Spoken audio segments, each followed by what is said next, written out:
Hello साथियों, नमस्कार। एके online class में आपका हार्दिक स्वागत है। मैं अजय सर आज आप लोगों के बीच टीजीटी, पीजीटी, आर्ट, एलटी यानी कला से संबंधित साथियों महत्वपूर्ण वीडियो पे प्रश्न लेके आया हूं, जो प्रागैतिहासिक चित्रकला के अगले क्वेश्चन से है। अभी आप तक इसके 50 क्वेश्चन देखे थे, अब उसके आगे से लेके आया हूँ साथियों। 51 नंबर क्वेश्चन से है। उम्मीद है कि जितने भी प्रश्न हैं आप लोगों को अच्छे लगेंगे और अपनी तैयारी को आप लोग अच्छी तरीके से करेंगे साथियों। तो चलता हूँ साथियों। सबसे पहले जो आज स्क्रीन पे जो प्रश्न है साथियों, वो है प्राचीन मोहरें किस सभ्यता से प्राप्त होती हैं। मित्रों, कह रहा है कि जो प्राचीन मोहरें बनी थी ये किस सभ्यता से हमें मिलती हैं। प्रागैतिहासिक सभ्यता से, या सिंधु सभ्यता से, या वैदिक सभ्यता से, या कोई नहीं। तो 51 नंबर पे जो क्वेश्चन है आप यहाँ पे देखेंगे, इसमें से कौन सा आंसर आपका सही होता है साथियों। कि प्राचीन मोहरें जो थी हमको जब खुदाई हुई थी तो कहाँ से प्राप्त हुई थी, किस सभ्यता से मिली हुई थी। तो चारों ऑप्शन में अगर देखा जाए साथियों, तो यहाँ पे जो सिंधु सभ्यता है चारों ऑप्शनों में यह आपका बिल्कुल सही हो जाएगा। तो प्राचीन मोहरें जो मिली थी, जो हड़प्पा मोहनजोदड़ो की जो खुदाई होती थी, तो ये सिंधु सभ्यता के ही नगर थे, तो यहीं से मिली थी। तो इसलिए खा वाला आंसर आपका बिल्कुल करेक्ट हो जाएगा। तो अगले प्रश्न पर बढ़ते हैं। सिंधु घाटी सभ्यता में कौन सा धातु सर्वाधिक प्रयोग किया जाता था। कह रहा है कि सिंधु घाटी सभ्यता जो थी इसमें ऐसा कौन सा धातु था, कौन सा धातु था जो सबसे ज़्यादा प्रयोग में लाया जाता था या प्रयोग किया जाता था, सर्वाधिक सबसे ज़्यादा प्रयोग किया था। लौह, सोना, कांस्य या तांबा। तो किस धातु का सबसे ज़्यादा प्रयोग करते थे सिंधु घाटी सभ्यता के लोग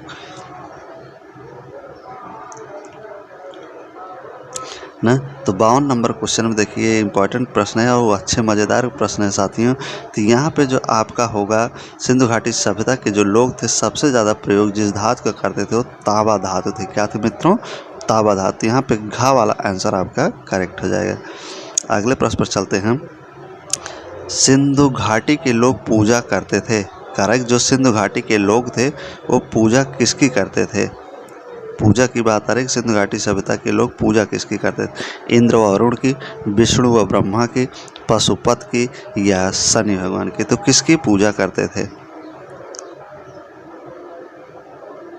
ना। तो 53 नंबर में देखेंगे साथियों, तो सिंधु घाटी सभ्यता के जो लोग थे ये पशुपति भगवान की पूजा करते थे।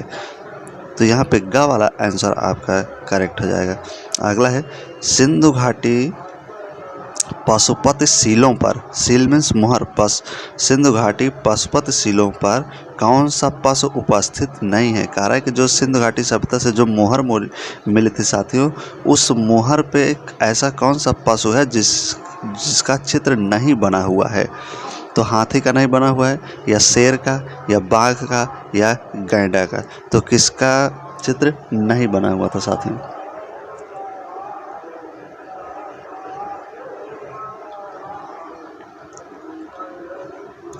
54 नंबर पर देखिए। तो 54 नंबर पर अगर देखा जाए साथियों, हाथी का भी चित्र मिला है, बाघ का भी मिला है, गैंडे का मिला है, लेकिन शेर का जो चित्र था ये पशुपत की मोहर या सीलों पर नहीं बना हुआ मिलता है शेर का। तो इसलिए खा वाला यहाँ पे आंसर सही हो जाएगा। अगला है आपका, सिंधु सभ्यता में प्रतिदिन के काम के लिए कौन सा पशु महत्वपूर्ण था, जो प्रतिदिन काम के लिए प्रयोग किया जाता था, जिसका प्रतिदिन काम लगता था साथियों। वह कौन सा पशु था जिसका महत्व था। गाय का, बैल का, बाघ का, या हाथी का।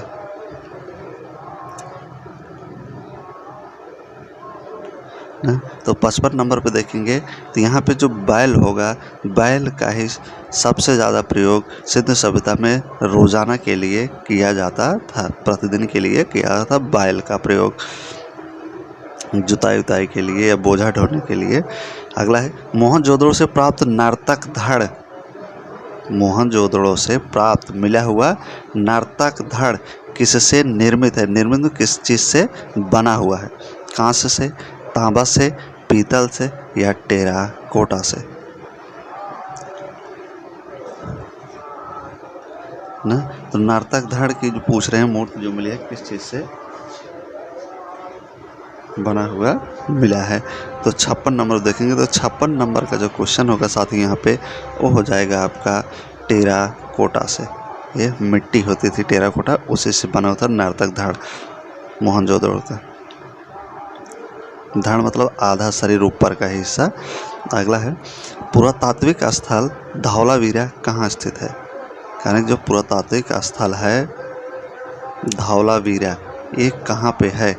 मध्य प्रदेश में है, उड़ीसा में है, हरियाणा में है या गुजरात में है।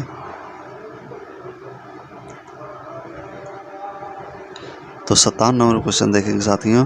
तो धौलावीरा जो आपका पड़ता है ये आपका गुजरात राज्य में पड़ता है, तो इसलिए घा वाला यहाँ पे आंसर आपका बिल्कुल करेक्ट हो जाएगा। धौलावीरा कहाँ है, गुजरात में। अगले प्रश्न की तरफ बढ़ते हैं। मोहनजोदड़ो से प्राप्त कौन सी मूर्ति बहुचर्चित है। यानी कि मोहनजोदड़ो से कौन सा मूर्ति मिला है जो चर्चा का विषय बना हुआ है, सबसे ज़्यादा उसी पर चर्चा होता है।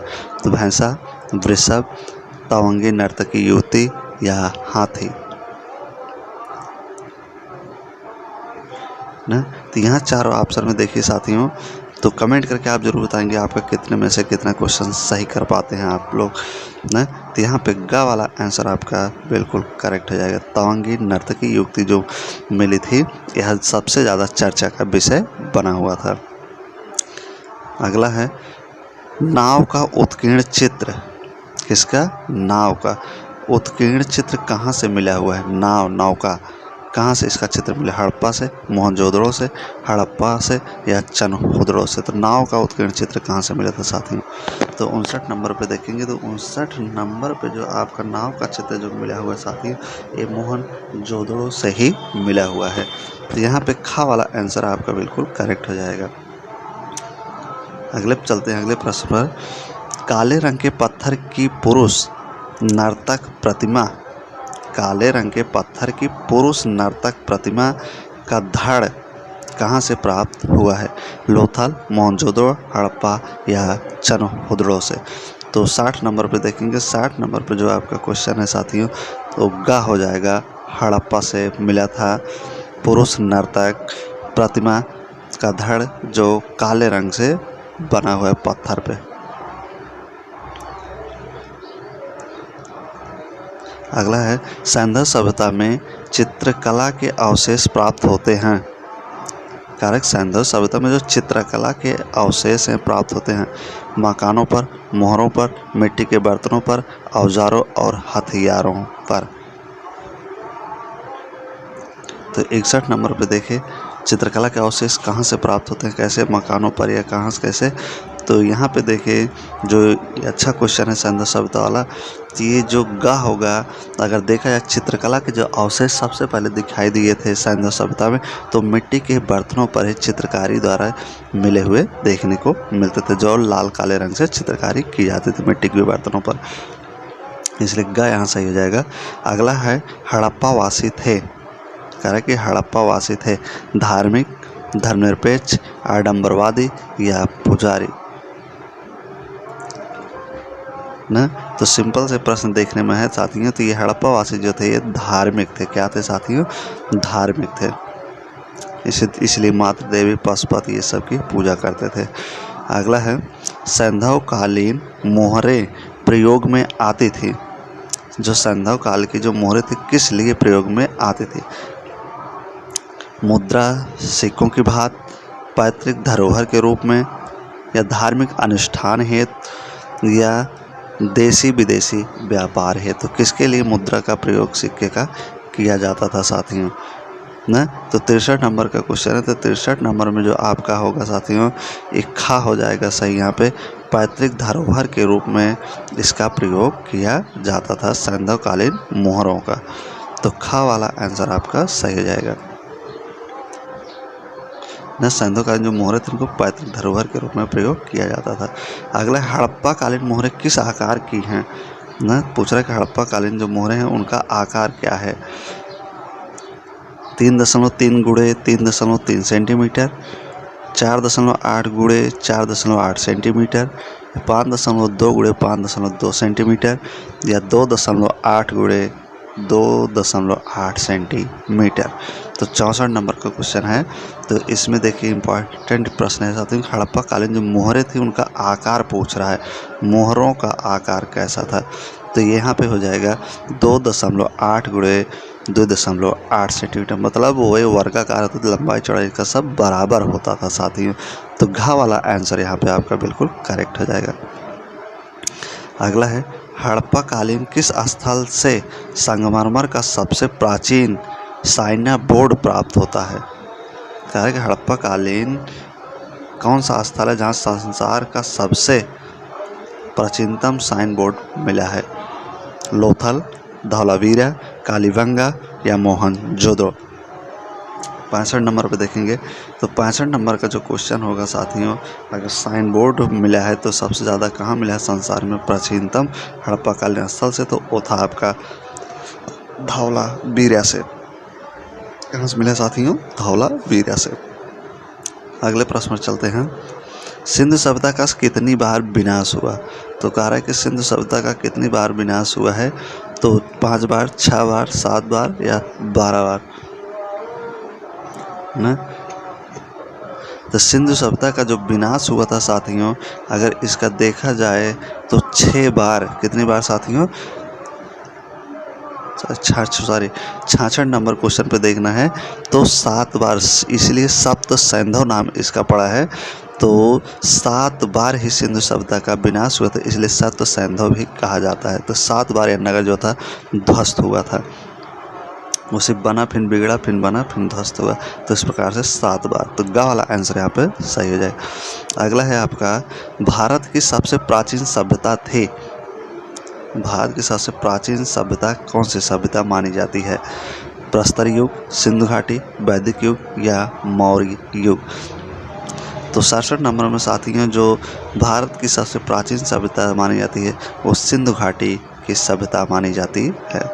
तो ख वाला आंसर यहाँ सही हो जाएगा। अगला है, भारत में प्राप्त ताम्र पाषाण युगीन ग्राम सभ्यता का सबसे प्रसिद्ध क्षेत्र माना जाता है। कह रहा है कि भारत में प्राप्त ताम्र पाषाण युगीन ग्रामीण सभ्यता का सबसे विस्तृत क्षेत्र कौन सा है। नासिक है, नेवासा है, दायमाबाद है, नावदा टोली है। तो 68 नंबर देखिए, तो 68 नंबर का जो है क्वेश्चन होगा सही साथियों वो हो जाएगा नावदा टोली। आपका क्या हो जाएगा, नावदा टोली। घा वाला सही हो जाएगा यहाँ पे। अगला है, मिट्टी का बना हल का साक्ष्य कहाँ से मिला है। कह रहा है कि मिट्टी का जो हल बना हुआ है इसका जो साक्ष्य मिला है कहाँ से मिला है। हड़प्पा से, मोहनजोदड़ो से, बनावली से या कालीबंगा से। तो 69 नंबर पे देखेंगे तो 69 नंबर पे जो आपका सही होगा साथियों, कौन सा क्वेश्चन सही हो जाएगा यहाँ पे।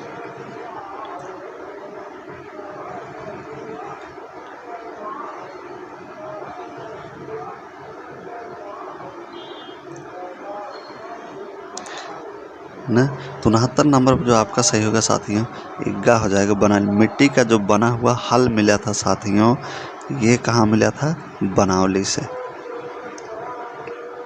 अगले प्रश्न पर चलते हैं और आज का आखिरी और लास्ट क्वेश्चन है साथियों, हड़प्पा संस्कृति का समूचा क्षेत्र है। कह रहा हड़प्पा संस्कृति का समूचा क्षेत्र है क्या है। एक वृत्ताकार क्षेत्र है, वर्गाकार क्षेत्र है, टेढ़ा मेढ़ी बनावट है या तिकोना क्षेत्र है।